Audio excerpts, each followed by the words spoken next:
السلام علیکم، کیسے ہو دوستو؟ امید کرتا ہوں سب دوست ٹھیک ہوں گے۔ دوستو آج میں جو کہانی آپ کو سنانے والا ہوں وہ بہت دلچسپ ہے۔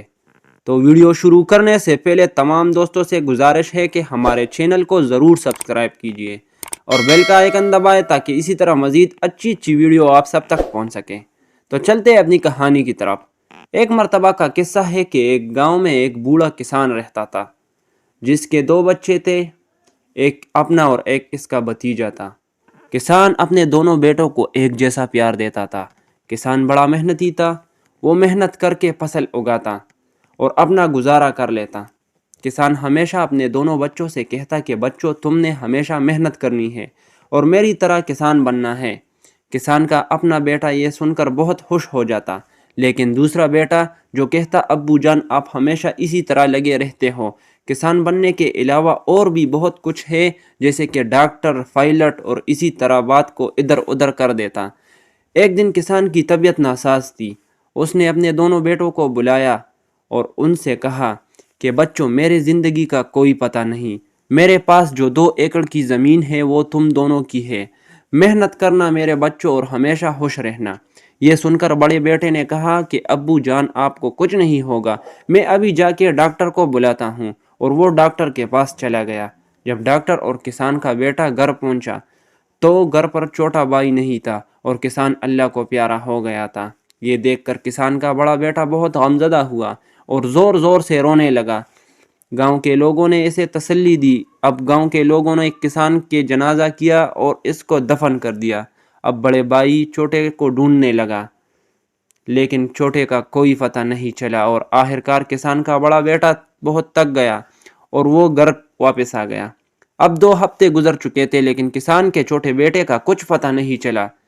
آخرکار کچھ لوگ آئے پاس کے گاؤں سے اور انہوں نے کسان کے بیٹے سے کہا کہ تمہاری جو 2 ایکڑ کی زمین تھی وہ اب ہماری ہے۔ کسان کے بڑے بیٹے نے کہا یہ تم کیا کہہ رہے ہو، یہ تو ہماری ذاتی زمین ہے۔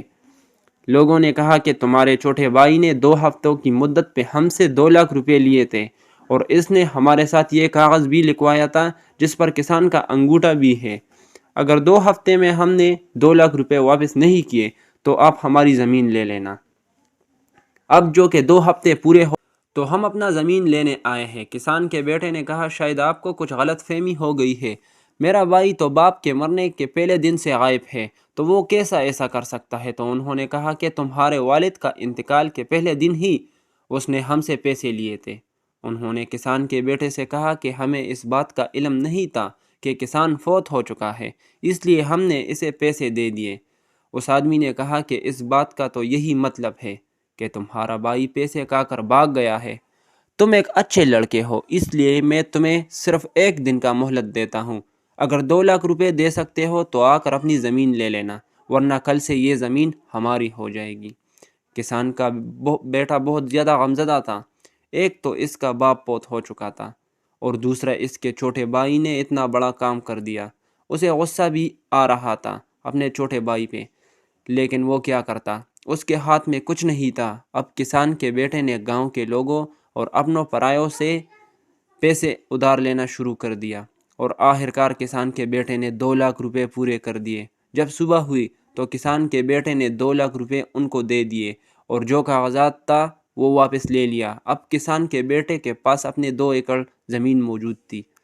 کسان کے بیٹے نے ارادہ کیا کہ جو میرے ابو نے مجھے کہا تھا میں اسی طرح کروں گا، اور اس نے محنت شروع کر دی، اور اس نے بیج کو خریدا اور اپنے کھیتوں میں بیج اگایا۔ اس نے خوب محنت کی اور آخرکار وہ دن آیا، کسان کا بہت اچھا فصل ہوا۔ اسی طرح فصل اگتا وہ اسے بیچ دیتا، اور وہ خوب محنت کرتا اور اللہ تعالیٰ کا شکر ادا کرتا۔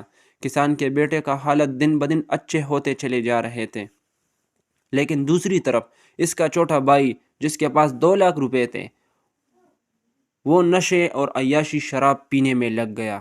چھوٹی سی عمر میں اس نے بہت نشے شروع کر دیے، اور آخرکار وہ دن آیا۔ 10 سال گزر چکے تھے۔ کسان کا بڑا بیٹا جو کہ پورے گاؤں میں سب سے امیر ترین کسان بن چکا تھا، اور اس کے برعکس اس کا چھوٹا بھائی جس کی حالت ایک بھکاریوں کی طرح تھی، اس کے ساتھ نہ تو کھانے کو کچھ تھا۔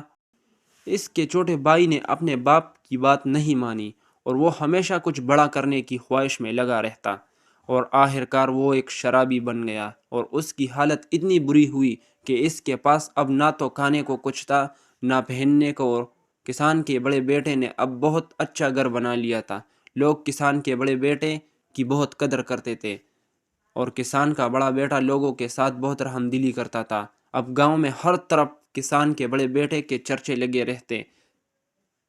کسان کے بڑے بیٹے نے شادی کر لی اور وہ ایک خوشحال زندگی بسر کرنے لگا۔